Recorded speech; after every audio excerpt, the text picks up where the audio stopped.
Hola, yo soy el señor Norton. Estamos aquí para otra lección del Español 1. Bueno, en realidad es un repaso del Español 1.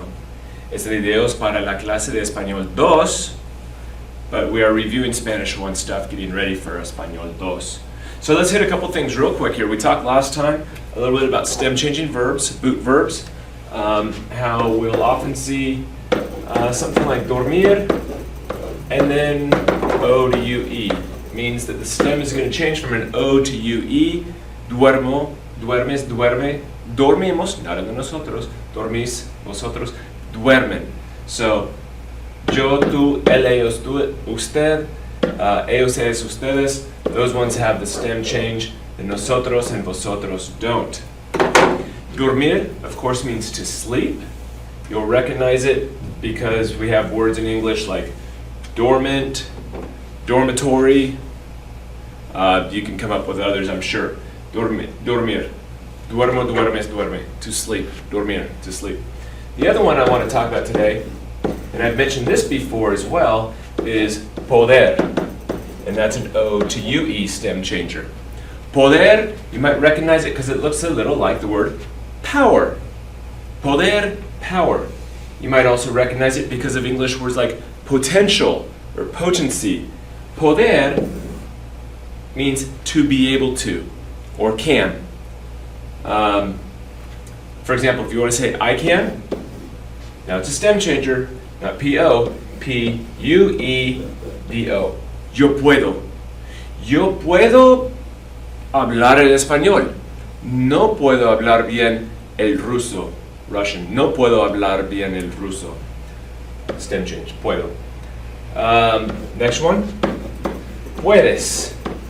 You can. Tú puedes. Tú puedes lavar mi carro. You can wash my car. Tú puedes. No, señor Norton, no puedo lavar tu carro. Yo tengo mucha tarea. Next one. Now I'm sure you've heard this in political campaigns in different places. Puede. Puede. Now if you're curious about that expression, si se puede, yes, one can do it or it can be done. Look up Cesar Chavez. Interesting stuff. Okay, puedo, puedes, puede. Now not stem changing the nosotros. Podemos. We can. We are able to. Nosotros podemos conjugar el verbo poder. We can. Podéis and ellos, ellas, ellos, ellas, ustedes pueden. Ellos pueden conjugar el verbo. Ellos pueden jugar al béisbol. Ellos no pueden hacer geometría. Ellos no pueden pasar la aspiradora. Vacuum, pasar la aspiradora. Ellos pueden limpiar el baño, clean the bathroom. Mi hija, ella no puede limpiar muy bien el baño. Ella puede quitar el polvo muy bien. She can dust, quitar el polvo. Ella puede lavar los platos, wash the dishes, without dropping them. Okay, poder, to be able to, can, power. Think power, poder, or potential. Poder. Okay, next thing I want to review today, that's just real quick, those two verbs. Next thing I wanted to review today were colors. I'll make this real quick, just going to hit a few colors. As we talk about things around your house, you might want to talk about colors. So, rojo. I'm not sure if that looks rojo on your screen, but rojo. Again, because it ends in O, we can change the gender and number. Cortinas rojas, red curtains. Alfombra roja, red carpet. Mesa roja, red table. El libro rojo, the red book. Rojo, rojo, R-O-J-O. Rojo, rouge, you might see how they're similar. Amarillo, amarillo, amarillo. Amarillo, it's got the double L-O, just like yellow. Next one, verde, verde. Think, you might remember vegetables, verduras, kind of like greens.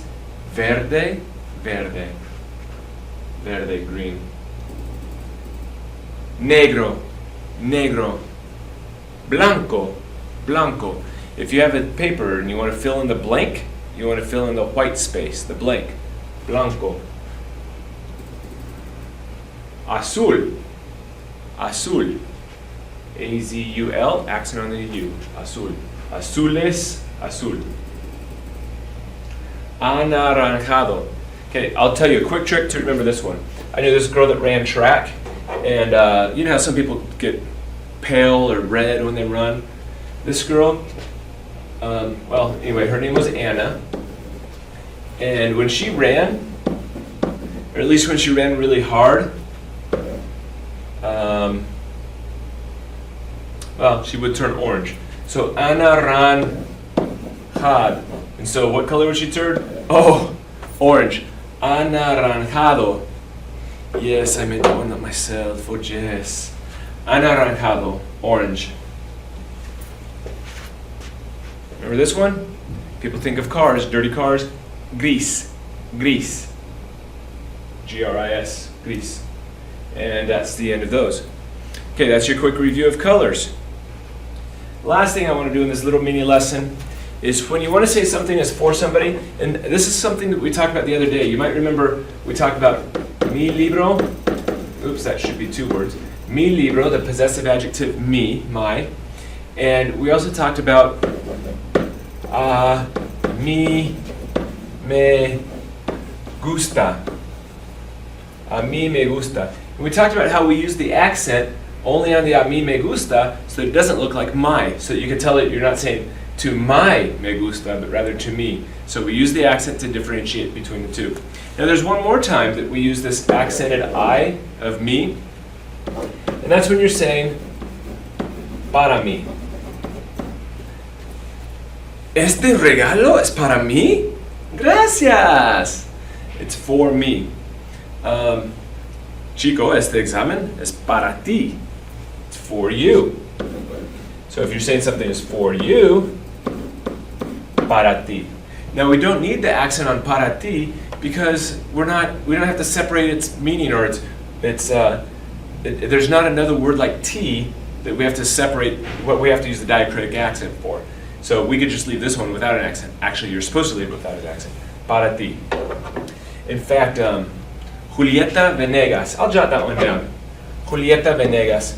If you want to try some new music, go try Julieta Venegas. I should be getting a couple dollars for this.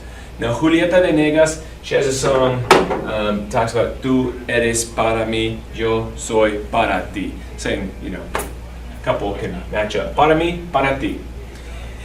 And that's it for this quick lesson. I know my last couple have been a little long. I wanted to try to reduce it for you. So here you go. Colors, dormir and poder, don't forget what those mean. And para mí, para ti. You're talking about presents. ¿Es para mí? No, es para él.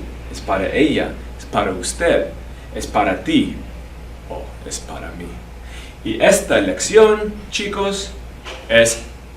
No, that would be plural. That'd have to be para ustedes. Esta lección, estudiante, es para ti. Chao.